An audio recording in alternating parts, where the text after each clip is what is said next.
জড়িত নহয় মাতৃৰ পৰিচয় অৰ্থাৎ মাতৃৰ জাতিৰ ভিত্তিতে সন্তানে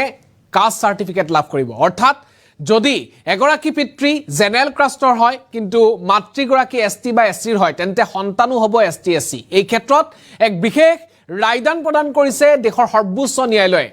পৰম্পৰাগত যি ধৰণৰ পদ্ধতি আছিল যে পিতৃৰ জাতিৰ পৰিচয়ৰ ভিত্তিত সন্তানে জাতিৰ পৰিচয় লাভ কৰে সেই নিয়ম উকলিব তাৰ পৰিৱৰ্তে নতুন নিয়ম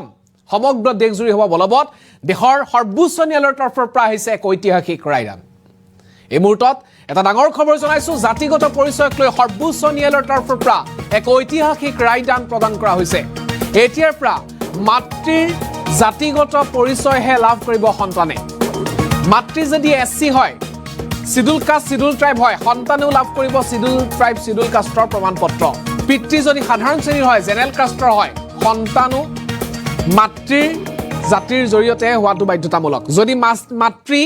এসসি এসটি হয় তেন্তে সন্তানো এসটি এসসি হিচাপে পৰিগণিত হ'ব আৰু এই বিশেষ ৰায় আহিছে এগৰাকী অনুসূচিত জাতিৰ মহিলাই ন্যায়ালয়ত গোচৰ তৰিছিল তিনি সন্তানে মাতৃৰ এসটি এসসি পৰিচয় লাভ কৰিব লাগে বুলি কৰিছিল দাবী আৰু ইয়াৰ পিছত অৱশেষত পুৰণি পৰম্পৰা ভংগৰে মহিলাক বিশেষ অধিকাৰ দিলে ন্যায়ালয়ে এই মুহূৰ্তত এই ডাঙৰ খবৰটো আমি জনাবলৈ চেষ্টা কৰিছো মাতৃৰ পৰিচয়ৰ ভিত্তিত এতিয়াৰ পৰা সন্তানে কাষ্ট সাৰ্টিফিকেট লাভ কৰিব CASTE জাতিগত পৰিচয়ক লৈ সৰ্বোচ্চ ন্যায়ালয়ে এক ঐতিহাসিক ৰায়দান প্ৰদান কৰিছে এতিয়াৰ পৰা মাতৃৰ জাতিগত পৰিচয় লাভ কৰিব সন্তানে এই ঐতিহাসিক ৰায়দান আহিছে সৰ্বোচ্চ ন্যায়ালয়ৰ মজিয়াৰ পৰা যদি কোনো এগৰাকী পুৰুষ জেনেৰেল কাষ্টৰ হয় তেখেতে যদি এগৰাকী এসটি এসসিৰ যুৱতীক বিয়া কৰায় আৰু তাৰপিছত তেওঁলোকৰ সন্তান সেই যুৱতীগৰাকী অৰ্থাৎ মাতৃৰ পৰিচয়ৰ জৰিয়তেহে হ'ব ন্যায়াধীশ সূৰ্যকান্ত আৰু জয়মালা বাগচিৰ বিচাৰপীঠে এই গুৰুত্বপূৰ্ণ ৰায় প্ৰদান কৰিছে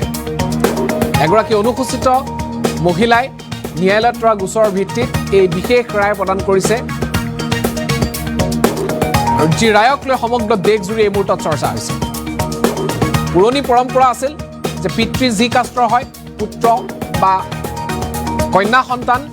সেই কাষ্টৰে হয় তেওঁলোকে সেই কাষ্ট সাৰ্টিফিকেটে পায় যদি জেনেৰেল হয় যদি OBC হয় সন্তানো OBC হ'ব যদি পিতৃ ST OBC হয় তেন্তে সন্তানো ST OBC হ'ব কিন্তু এতিয়াৰ পৰা সেই নিয়ম সলনি হ'ব দেখোন তাৰ পৰিৱৰ্তে মাতৃ যি কাষ্টৰ হয় লাগে পিতৃ যি কাষ্টৰ নহওক কিয় মাতৃ যি কাষ্টৰ হয় মাতৃৰ কাষ্ট অনুযায়ীহে পিতৃৰ পৰিৱৰ্তে মাতৃৰ কাষ্ট অনুযায়ীহে সন্তানে কাষ্ট সাৰ্টিফিকেট লাভ কৰিব আৰু ইতিমধ্যে দুজনীয়া বিচাৰপীঠে এই গুৰুত্বপূৰ্ণ বিষয়ত ৰায় প্ৰদান কৰিছে ন্যায়ালয়ত গোচৰৰ ভিত্তিত এই গুৰুত্বপূৰ্ণ ৰায়দান দেশৰ সৰ্বোচ্চ ন্যায়ালয়